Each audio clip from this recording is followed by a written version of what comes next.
Šempeter dobro poznamo, sicer se je ukrepil letos s parimi novimi igralci, ampak je zadeva že toliko časa, bom rekel, v ligi noter, toliko tekem je že v ligi potekalo, da smo spet pridobili vse informacije, verjetno tudi oni v nas. Pripravljamo se tako kot na vse ostale tekme. Vemo, da bo mogoče malo bolj na nož, glede na to, da smo oboji novi in iščemo ravno te točke proti na papirju lažjim ekipam, ampak po dosedajšnjih tekmah Šempeter izgleda zelo močna ekipa. Dejansko so dve pomembni tekmi z Mariborom in s Krko zmagali. Poraz jim je prizadejal samo Kamnik in ACH, tako da realno še niti ne vemo, kakšna je njihova moč proti takim ekipam, kot smo mi, ampak računamo na najboljše. Zadnje 3 kola oziroma 2 kola, 2 kroga državnega prvenstva in pokala niste bili ravno uspešni. Kaj je bilo narobe? Ne bi rekel, da nismo bili ravno uspešni.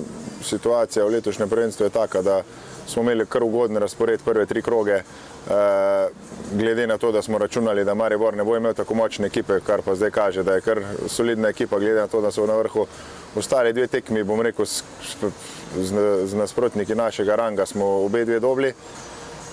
Glede na to, da smo novinci v ligi, pa tudi realno pričakovati, da bomo mi Kamnik gosteh, ACH doma in Salonit gosteh premagovali, je bolj želja kot pa realnost, ampak po resnici nismo bili tako daleč na določenih tekmah, da bi lahko kaj več zvlekli. Vse pravim, na vsakega se pripravimo, da poskušamo najti njihove slabosti, skrijemo naše slabosti.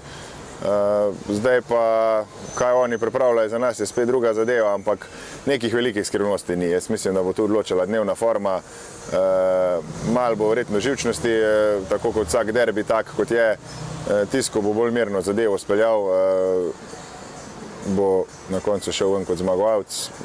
Če računamo, da so izkušnje verjetno na njihovi strani, glede na to, da imajo kar nekaj let starejšo ekipo, ampak smo pa le na domačem terenu. Ja, upajmo, da se bo dvorana spet napolnila. Nazadnje je bil ACH, je bila kar polna dvorana. Prikazali smo solidno igro, jaz upam, da jih je to toliko privabilo, da bo zdaj spet prišli na naslednjo tekmo. Je pa spet vse odvisno od ljudi samih. Oglašujemo vedno enako, poskušamo privabiti ljudi, zdaj pa je pa od njih odvisno, a si želijo gledati odbojko ali ne. Sigurno bomo se potrudili, da bo tekma borbena. Dejansko smo letos v narekovajih redko kjer tekmo bili v fejst podrejenem položaju, mislim, da edino Kamnik je bil tak, ostalo so bile gledljive tekme, tako da računam, da bi lahko to gledalce privabilo tudi v našo dvorano.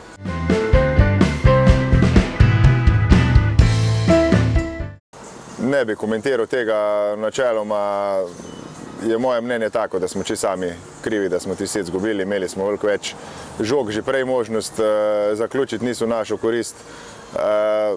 Poznam sodnika, fajn dečko, vsakmu se zgodi napaka, zaradi tega ni konec sveta, je pač se v napačnem trenutku primerila, ampak življenje gre dalje, ne moreš kaj. Tudi take zadeve se dogajajo.